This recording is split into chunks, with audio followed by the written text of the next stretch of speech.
I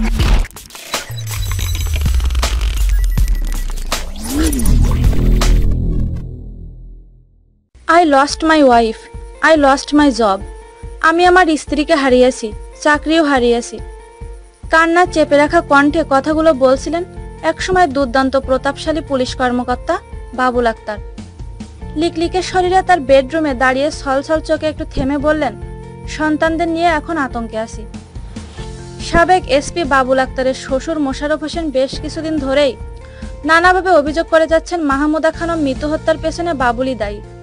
সে প্রসঙ্গ টেনে বাবুল আক্তারের কাছে প্রশ্ন ছিল, আপনাকে মৃত্যু হত্যার জন্য দায়ী করা হচ্ছে, আপনি কি বলবেন সে বিষয়ে? সাবেক এই পুলিশ কর্মকর্তা অনেকটা পুলিশি কায়দায় পাল্টা প্রশ্ন রাখেন, আমি কেন বলবো যে আমি দায়ী? কোনো অপরাধী তার দোষ স্বীকার করে না। সব তো তদন্তেই বেরিয়ে আসবে, তখন জানতে পারবেন।